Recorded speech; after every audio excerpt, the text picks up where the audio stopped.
S'il y a bien une chose que vous devez apprendre à faire lorsque vous décidez de lancer un business en Côte d'Ivoire, ou lorsque vous-même vous décidez de rentrer au pays pour entreprendre, s'il y a une chose que vous devez rajouter dans vos habitudes,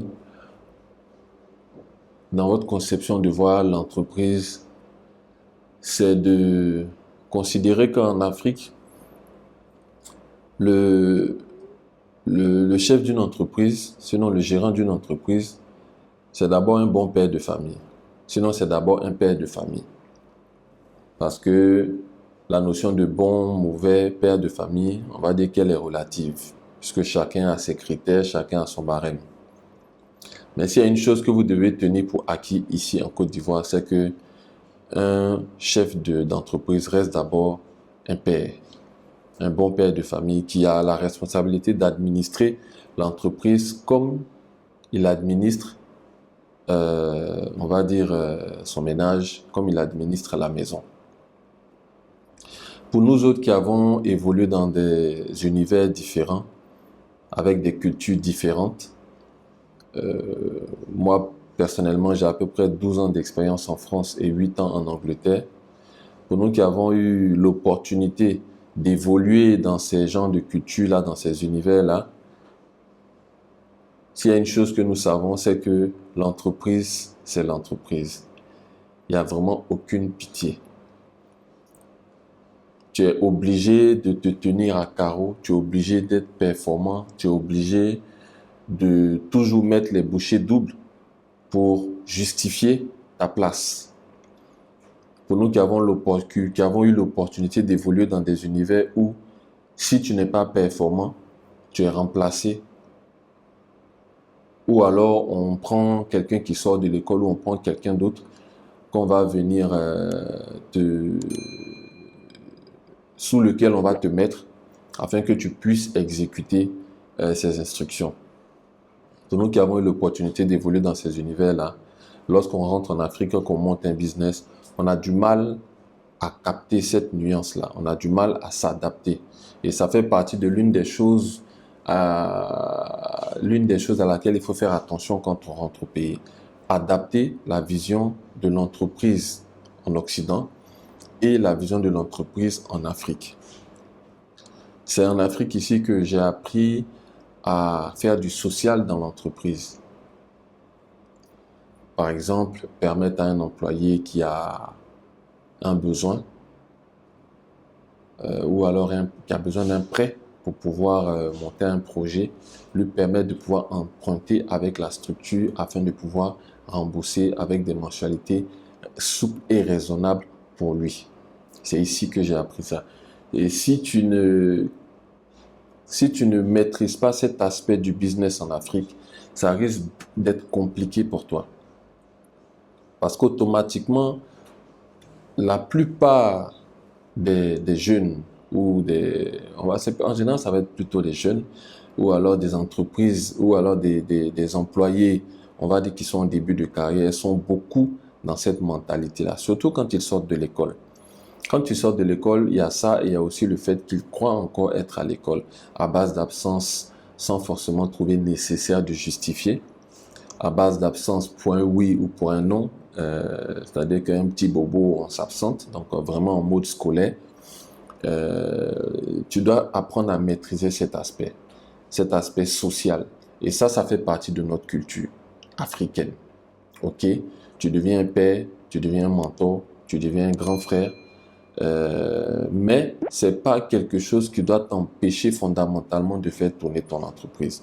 Ça veut dire qu'il y a des décisions auxquelles tu dois faire face, il y a des décisions que tu devras prendre en faisant fi de ce fait-là. Donc tu te retrouves constamment en train de jouer entre ces deux aspects-là. Le chef d'entreprise qui a une vision à mener, qui a des objectifs à atteindre, et le grand frère, le père de famille, le mentor, qui de temps en temps doit faire preuve de souplesse pour pouvoir comment dire, ne pas paraître trop dur. Oui. Ok. Le contrat. Ok, donne-moi, je vais faire quelques corrections. Reviens dans 5 minutes. Il y a fait quelques corrections et puis on se revoit. Merci. C'est un aspect que tu dois arriver à maîtriser. La ligne, elle est fine. Elle est fine. Et ça peut être l'un des facteurs de découragement même du personnel. C'est-à-dire que le gars qui pensait que tu agissais comme un grand frère et il se rend compte que tu agis comme un chef d'entreprise. Ou alors l'employé qui pensait que tu agissais comme un papa. Parce que quand ils sont plus jeunes encore, vraiment, tu te retrouves souvent dans cette situation-là. Se rend compte qu'en réalité, peut-être que tu n'as pas... En tout cas, l'amour est beaucoup dans l'entreprise africaine.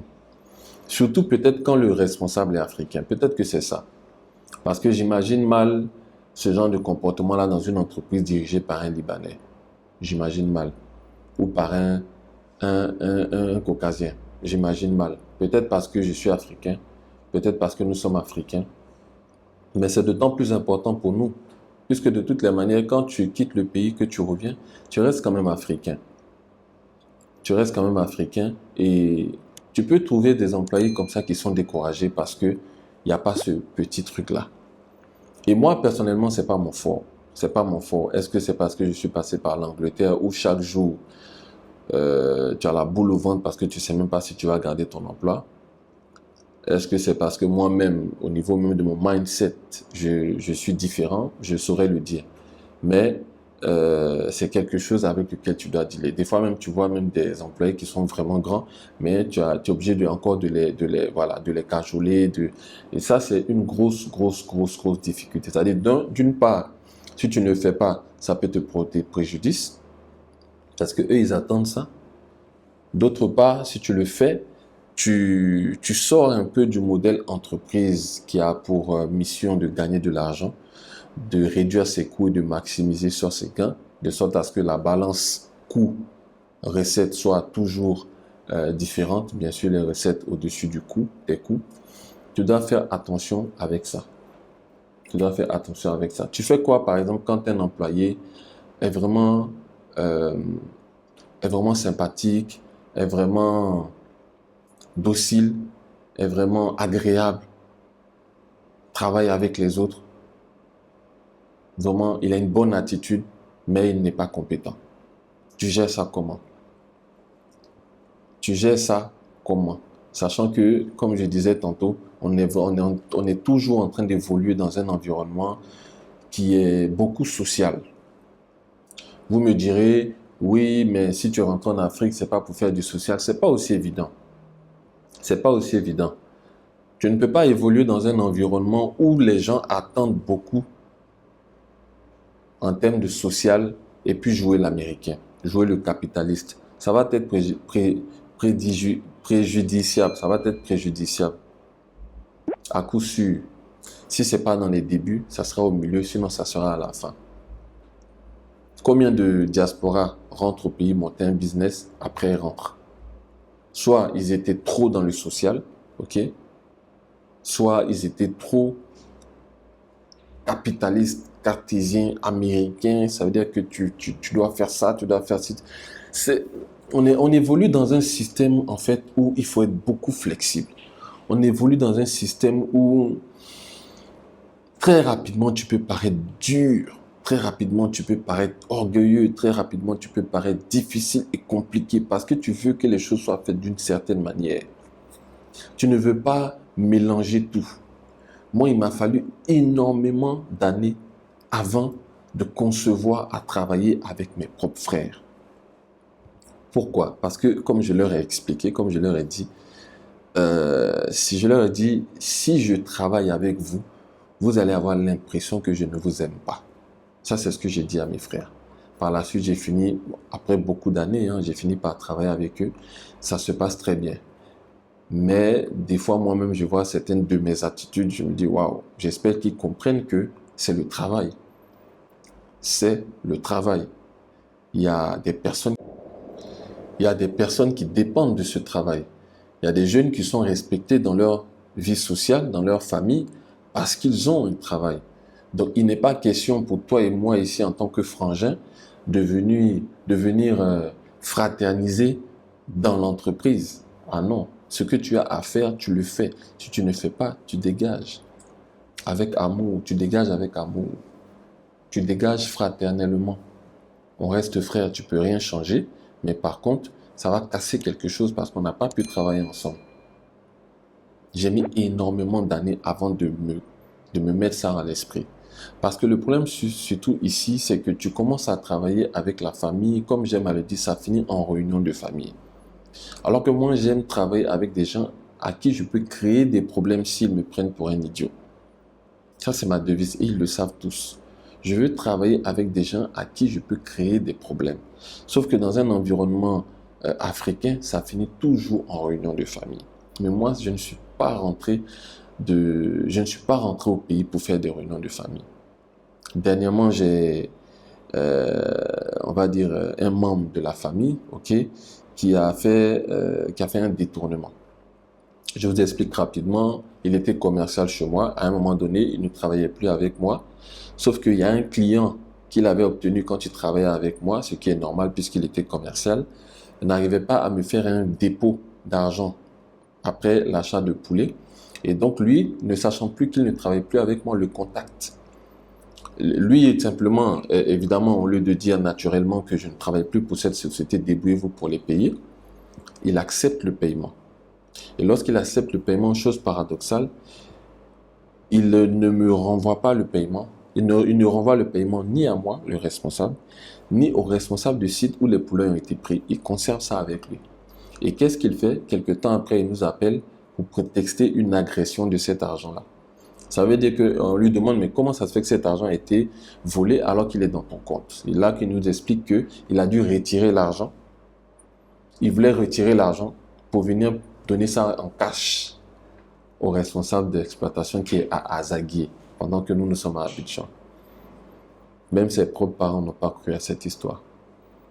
On a dû faire mains et pieds. Il a failli même être déféré. C'est à ce moment-là qu'on a pu avoir notre argent. Et là, ça, c'est un membre de la famille. Là, j'avais fait une exception pour lui parce qu'il était rentré dans la foutaise. Voilà. On peut finir en réunion de famille parce qu'on est africain. Mais il faut éviter de manquer de respect à la personne qui t'a tendu la main. Moi, comme j'aime dire à mon personnel, il y a deux choses que je n'accepte pas dans cette aventure. L'ingratitude et le manque de respect. L'ingratitude parce que tu me baisais presque les pieds pour avoir un boulot que je t'ai donné. Et le manque de respect parce que je me donne trop de valeur en tant que personne. C'est ça qui me permet d'être aussi créatif et d'aller aussi loin. Donc quand tu touches à cette valeur-là, ça me fait très mal.